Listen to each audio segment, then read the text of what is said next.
The rain was coming down in sheets as I stared out the window of my Seattle apartment, the Space Needle barely visible through the gloom. I am Quincy, 44, and until recently I thought I had it all. A comfortable life as a software developer, a beautiful wife named Meredith, and a cozy home filled with laughter and love, or so I believed. It started subtly, a feeling in the pit of my stomach that something was off. Meredith, usually so attentive, became distant. Late nights at the office, weekend conferences in Portland, Oregon that she couldn't explain properly. I tried to ignore it, telling myself I was being paranoid. Meredith was a respected lawyer after all, and success came with its demands. One evening Meredith told me she had to work late. "Big case," she said, kissing me quickly on the cheek before rushing out the door. I settled in for a quiet night, catching up on some reading. Around 10 p.m. my phone buzzed. It was a notification from our shared cloud storage account. "New photo uploaded by Meredith," it read. Curiosity piqued, I clicked on the notification. The photo loaded slowly and my heart stopped. It was Meredith, but not as I knew her. She was in a dimly lit bar, her arms wrapped around a man I didn't recognize. They were kissing passionately, his hand resting possessively on her back. The world tilted. Nausea churned in my stomach. I felt like I'd been punched in the gut. This couldn't be real. Meredith, my Meredith, cheating. I spent the next few hours in a daze, replaying the photo over and over in my mind. The man was tall, with dark hair and a confident smirk. He looked like he belonged in a different world than mine, a world of expensive suits and exclusive clubs. Sleep was impossible. I tossed and turned, haunted by the image of Meredith in another man's arms. The next morning, I decided I needed answers. I called in sick to work, the excuse feeling pathetic even to my own ears. When Meredith finally came home that evening, I was waiting for her, the photo displayed on my laptop screen. She walked in, her face bright, and launched into a story about the grueling day she'd had. "Quincy, honey, you won't believe," she stopped short when she saw the look on my face and the laptop in front of me. "What is this?" she asked, her voice tight. I pushed the laptop towards her. "You tell me, Meredith. Who is this man?" Her eyes widened and her face paled. "Quincy, I don't lie to me," I said, my voice shaking with anger and hurt. "Just tell me the truth." She hesitated for a moment, then slumped onto the couch, defeated. "His name is Theron," she whispered. "He's a partner at the firm." "A partner?" I repeated, my voice rising. "You're having an affair with a partner at your firm?" She nodded, tears streaming down her face. "It just happened. I didn't mean for it to go this far." "Mean for it to go this far?" I exploded. "You were kissing him in a bar, Meredith. How much further does it have to go?" She started to sob uncontrollably. "I'm so sorry, Quincy. I know I've hurt you. I don't know what I was thinking." I stood up and started pacing the room, my mind racing. Years of trust, love, and commitment shattered in a single photograph. How could she do this to me? To us? "How long has this been going on?" I asked, my voice barely above a whisper. She hesitated again. "A few months," she admitted, "a few months."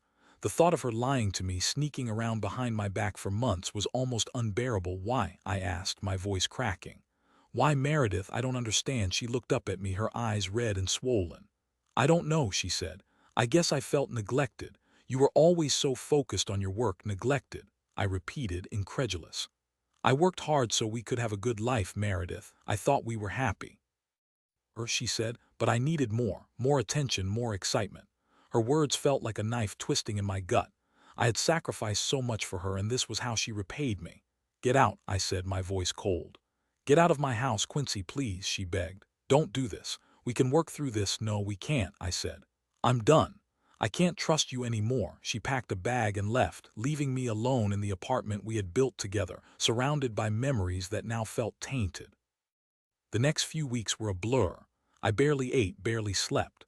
I went through the motions at work, but my heart wasn't in it. I felt like a shell of my former self. My friends, Julius and Bertram, tried to be supportive, but nothing they said could ease the pain. "Time heals all wounds," they said. "You'll find someone better," they promised. But all I felt was emptiness. One evening, Julius suggested I hire a private investigator. "Find out everything about this Theron guy," he said. "Maybe you can use it against him." At first I hesitated. It felt petty, vindictive. But the more I thought about it, the more appealing it became. I needed to know who this man was, what he had that I didn't. I contacted a local pie named Linnea. She was tough, efficient, and didn't ask too many questions. I told her what I knew about Theron and asked her to dig up anything she could find. A week later, Linnea called me with her findings. Theron is not who he seems, she said.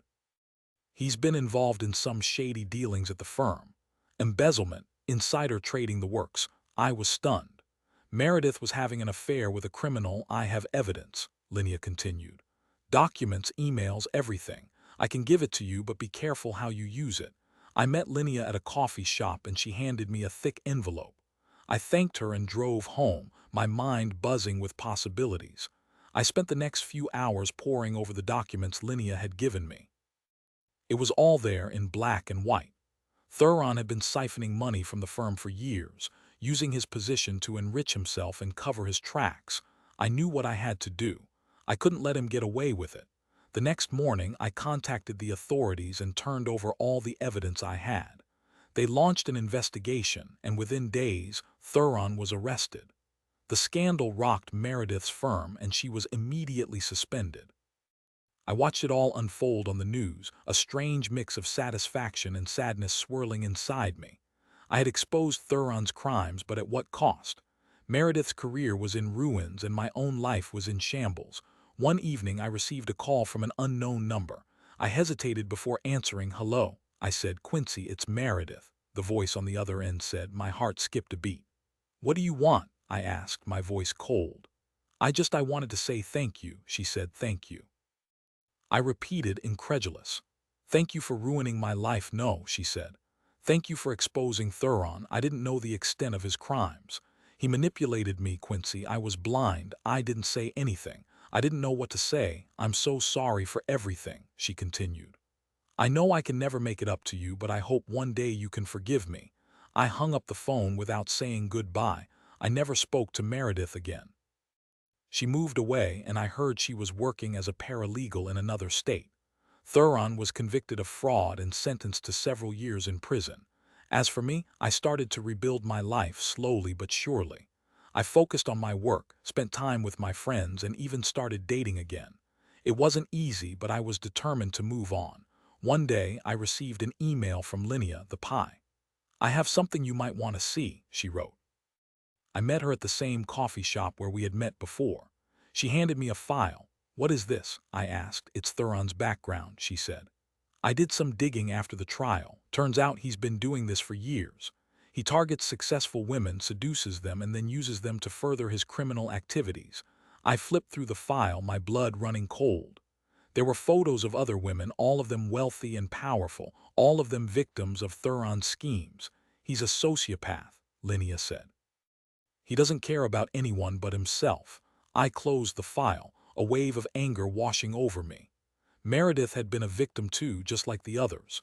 It didn't excuse her actions, but it did offer some explanation. I realized then that I couldn't let Theron's actions define me. I had to move on to find happiness again, despite everything that had happened.